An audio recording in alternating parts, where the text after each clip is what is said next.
akan menceritakan sebuah kisah, yaitu kisah Nabi Nuh alaihi salam. Karya dari Kak Rina Novia dan Kak Lena, diterbitkan oleh Judul Bits. Domain yang pertama, menyembah 5 patung. Sepeninggal Nabi Idris, manusia masih menaati Allah. Orang-orang berlomba dalam berbuat kebajikan. Pada suatu kaum, ada 5 orang yang sangat baik. Mereka menjalankan agama dengan benar. Kehadiran mereka amat berkesan di hati kaum itu. Kebaikan 5 orang tersebut menyenangkan hati masyarakat. Jika ada yang sedih, mereka menenangkan hati. Bila ada yang punya masalah, mereka membantu dengan bijaksana. Namun, setiap yang bernyawa pasti akan mati. Tiba-tiba mereka semuanya wafat. Masyarakat kaget dan tak mengira secepat itu. Mereka tidak siap kehilangan orang-orang baik itu. Kaum itu berduka cita dan menangisi kematian mereka. Kaum itu benar-benar merasa kehilangan. Mereka selalu merindukan kehadiran 5 orang baik. Dalam perbincangan, nama-nama mereka sering disebut. Kemudian seseorang mengusulkan, bagaimana kalau kita buat patung mereka? Jadi kita bisa melepas rindu. Jangan takut, patung itu hanya untuk melepas kerinduan kita. Lantas penduduk langsung setuju. Mereka membayar pemahat ternama. Dalam tempo singkat, selesailah patung yang dipesan. 5 patung besar itu sangat mirip dengan asli. Patung-patung sengaja ditaruh di alun-alun supaya gampang dilihat oleh siapapun. Penduduk sering mengunjungi untuk melepas rindu. Mereka juga terkagum-kagum dengan tahapan. Patung-patung itu memikat hati teman-teman. Lambat laun mereka bukan hanya melihat-lihat, kelima patung itu mulai disembah. Mereka menjadikan patung-patung itu sebagai Tuhan karena dianggap mendatangkan manfaat. Tiap patung punya nama sesuai nama orang asli. Nama-nama patung itu adalah Wat, Suwa, Jakub, dan Nash. Nabi Nuh sujud. Mereka beramai-ramai sujud di depan patung. Mereka mengantar sesajian dan terkadang menyembelih binatang ternak untuk persembahan patung. Lain waktu, mereka juga menaruh makanan lezat di hadapan patung. Padahal patung batu tidak makan dan tidak minum. Patung hanyalah benda mati yang dibuat sendiri oleh tangan manusia. Nabi Nuh tak bisa diam saja. Semakin lama, kaum itu semakin sesat. Agama yang benar mereka lupakan. Dan yang kedua, orang-orang beriman disiksa. Sebagian penduduk kaum itu mengakui kebenaran Nabi Nuh. Namun, ada yang membuat mereka takut. Bangsawan menguasai kami menyembah patung. Kami tidak mungkin menyembah yang lain. Nanti kami disakiti.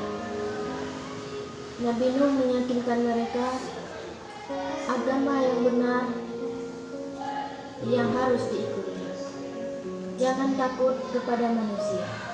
Seharusnya kita lebih takut azab Allah. Mereka masih saja ragu, tapi kami orang miskin juga rakyat jelata. Apakah kami pantas jadi hamba Allah? Apa kami layak untuk masuk Islam? Nabi Nuh terharu. Allah tidak melihat hartamu. Allah tak menilai pangkatmu.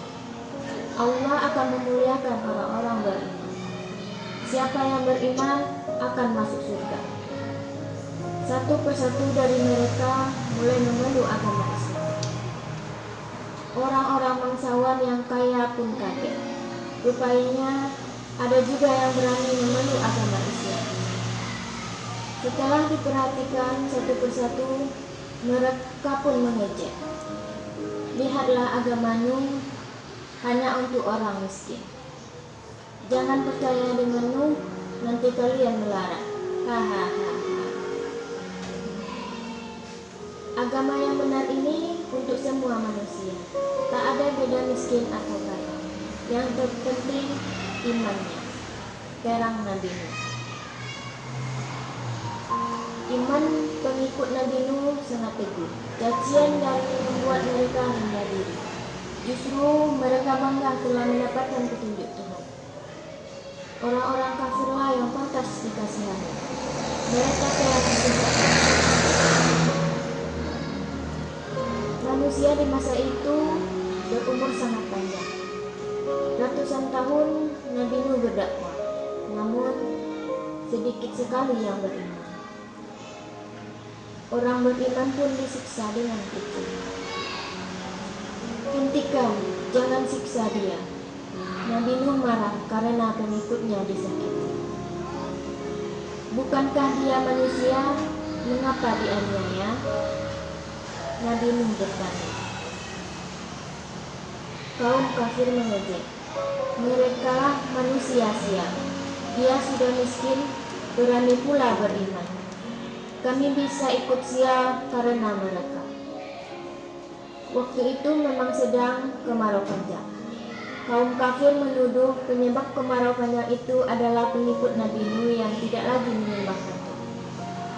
Hal tersebut menyebabkan patung-patung marah karena tidak lagi disembah. Walaupun disiksa, pengikut Nabi Nuh tetap beriman.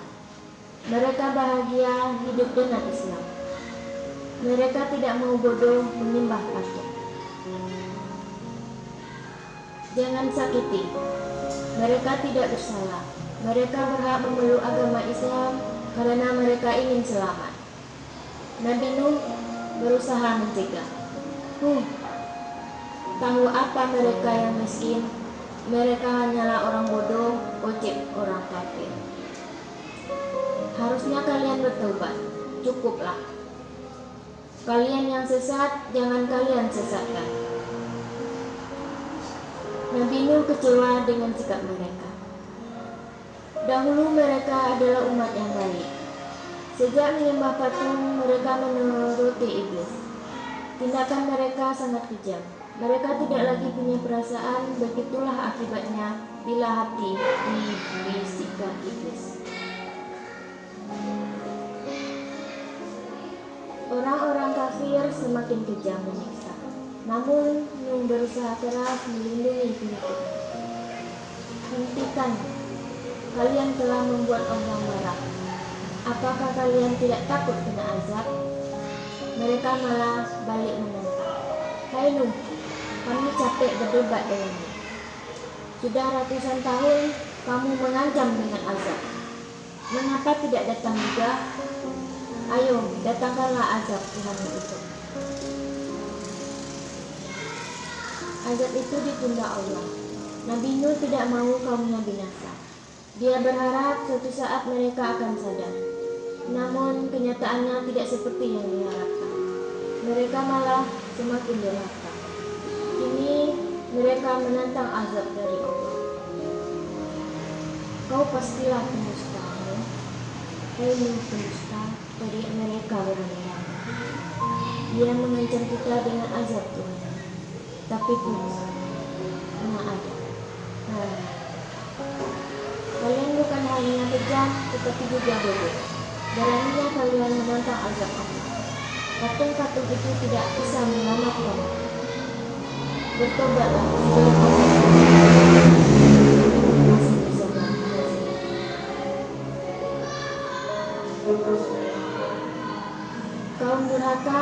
Gunung Sadar. Mereka tidak hanya menganiaya orang beriman, tetapi juga ingin mencelakai Nabi Nuh. Mereka memaksa pengikut Nabi Nuh menyembah patung. Nabi Nuh termasuk Nabi Ulul Azmi, yaitu nabi-nabi yang penyembah. Penderitaannya sangat banyak. Hanya saja Nabi Nuh khawatir bila dibiarkan orang-orang kafir akan semakin kecil. Akibat penyiksaan mereka, orang beriman bisa habis. Anak cucu mereka juga akan mereka harus diselamatkan. Oleh karena itulah Nabi Nuh berdoa, "Ya Allah, jangan biarkan orang kafir hidup di bumi. Mereka menyesatkan hamba-hambamu yang beriman. Mereka akan punya keturunan yang jahat dan ingkar." Doa Nabi Nuh. Sampai di sini dulu dongeng dari kakak. Semoga adik-adik suka mendengar dongeng dari kakak. Assalamualaikum.